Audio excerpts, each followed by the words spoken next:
নমস্কার বন্ধুরা, simple life with প্রতিমা অন্যত্ব ব্লগে স্বাগতম জানাচ্ছি। আশা করি তোমরা সবাই ভালো আছো আর আমিও ভালো আছি। দেখো, মেয়ে পড়তে বসে গেছে, পড়ছিল আর কি জানি বলছিল। ওর পাপা আবার আগে পড়ালেখা করে নিচ্ছি বলছিল। তবে পড়ালেখা করছিল আর ওর পাপা আবার আগে কমপ্লিট করলে তারপরে ওর পাপা এলে আর কি পড়তে লাগবে না, এর জন্য তাড়াতাড়ি পড়ালেখা করছিল। তারপরে সকাল সকাল চা খেয়ে নিলাম। এই দেখো কিম্বন দিয়ে আমরা সবাই মিলে চা খেয়ে নিলাম। চাটা খাওয়া কমপ্লিট হয়ে গেছে আমাদের।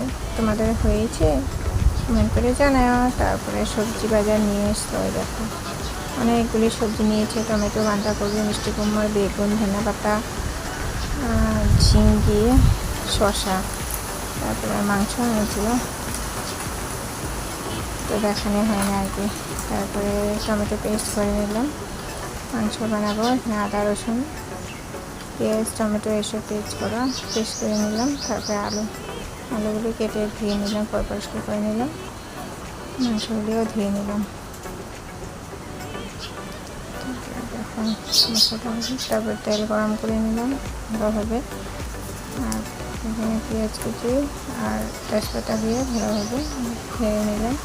নুন, হলুদ, জিরার গুঁড়া, লঙ্কার গুঁড়া এসব দিয়ে টমেটো পেস্ট, আদা রসুনের পেস্ট এসব সব দিয়ে ভালোভাবে মাংসটা কষায় নেব। তারপরে পরিমাণ মতন জল দিয়ে ভালোভাবে সাথে জলগুলি ফুটতে দেবো। তারপরে জলগুলি ফোটার পরে গরম মশলা আর লাস্টের ধনেপাতা দিয়ে নামাই নেব।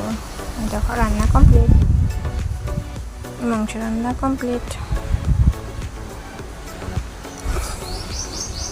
খেতে কিন্তু দারুণ হয়েছিল মাংসটা। তারপরে মালা জমা দিতে গিয়েছিলাম। এই দেখো, তারপরে এখানে একটা হনুমান গাছের উপরে বসে আসলো, তাই একটু ভিডিও করে নিলাম। এই দেখো গাছের ফুলগুলি কি সুন্দর, এখান থেকে মধু খেয়েছিল। তারপরে আমি মালা জমা দেওয়ার জন্য যাচ্ছিলাম আর একটু ভিডিও করে নিলাম।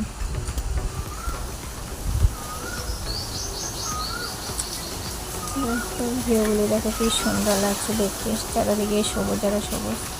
তারপরে এখানে দেখো, এখানে আসার পরেও একটা ওয়ালে যে হাঁটছিল, তারপর একটু ভিডিও করে নিলাম।